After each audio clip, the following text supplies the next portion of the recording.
and you say don't punch Nazis. And just to be clear, we have the producer Gary actually made a punch Pepe badge, but that we're the home of the left. We try we try and encompass all views on the left.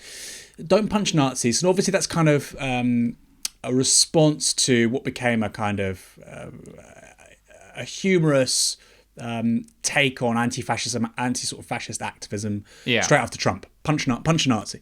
Yeah. And you're saying don't punch Nazis. And I want to know where you are on the kind of grey area in between, which is kind of most traditional anti-fascist activism in the post-war period in this country anyway. And one example of this was in 2013, I believe, when the EDL, the English Defence League, about 5,000 people on the far right, wanted to march through a primarily Muslim area, Tower Hamlets. And the local community didn't want them to come through because they know they'd smash up shops, whatever, which they had done previously. And so they were going to physically stop them from coming through. Where would you stand on something like that? Because it's not actively seeking to knock somebody out. It's merely saying somebody like you with your views is not welcome in our community. Yeah. I think that's great. And I think that's very brave as well. And I think it's just the example that we've seen throughout history of the most successful movements that managed to topple authoritarian dictatorships, for example, have been the peaceful movements. There's this political scientist called Erica Chenoweth who's built this huge database of movements that try to topple dictatorships since the 1900s. And she found that on average, the peaceful movements are, 2-3 times more effective than the violent movements. So I think just to, you shouldn't bomb terrorists because then terrorists, can recruit more terrorists. That's also the reason why you shouldn't punch Nazis. And in the book, I give another example of what you can actually do. So there's this German town called Wonsiedel that has this march of Nazis through the town every year because some influential Nazi was buried there. So this happens every year. And what they decided to do is to make it into a march for charity.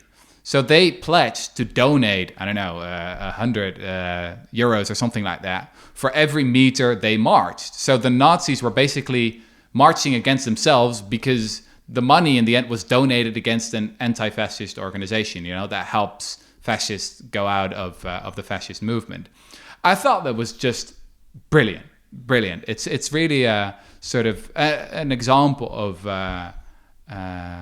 sort of a humorous and also I think in the end more effective way to combat the enemy here. Because let's be honest here, what do these fascists want most of all? They want to be punched. That's really what they want because it helps them to recruit. It fits their narrative that they are these oppressed people, etc., etc. So I don't think we should help them in that regard. I mean, I'm personally minded when I think of the Tower Hamlets thing and the kind of the community self-defense thing. I think that's kind of that's where I stand on it. But I do suppose again empirically, there's the question: if you look at, for instance, the rise of neo-Nazism in the sort of immediate post-Trump era, so 2016, and we all remember seeing Richard Spencer, hail Trump, hail our country, etc., etc.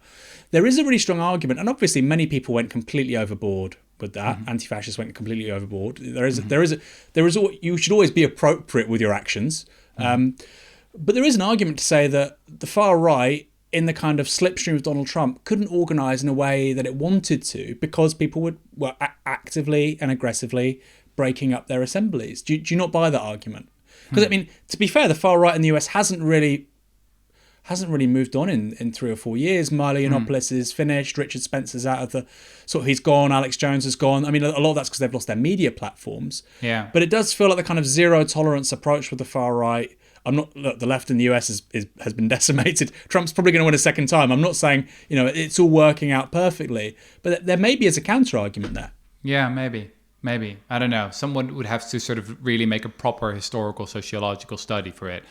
My gut feeling is that just like sort of the civil rights activists of the 60s, they wanted to be punched by the police because that helped their narrative, right? That's really, and they sought it out, Martin Luther King and his allies, because that really helped them. I'm afraid that you'll have a similar dynamic if you punch Nazis, but maybe more research is needed there. I mean, probably more inclined to agree with you on some of this than I may have been several years ago. You certainly shouldn't start a fight that you can't finish without the intervention of the police, because that will often happen if you've got a big group of far right thugs and there's just you and a few mates. You probably don't want the police getting involved. And I mean, I also like this observation. Who said it? Sort of the anarchist who said that we should start living today as if we were already free. So, I mean, in my sort of utopian world, people would have the courage to turn the other cheek, right? I think it's often been dismissed as naive or idealistic or whatever, but I think it's actually a really courageous act. Just like these Norwegian prisons who are basically turning the other cheek to people who've done really horrible things. I think there's real courage in there. Do you think that comes from, and I'm going to say, as somebody who's sort of white passing man, we're kind of similar, both authors, etc. Do you think that there's an argument that comes from a place of privilege, though?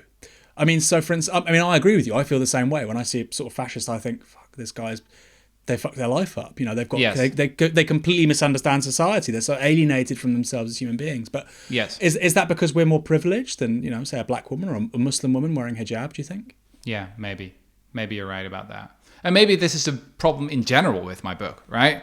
Is how that I can write about sort of the good in humanity because I've been relatively privileged in my life, right? I've got lovely parents, lovely sisters, live in a lovely place called Houten, where nothing ever happens here in the Netherlands. So yeah, you got to take that into account.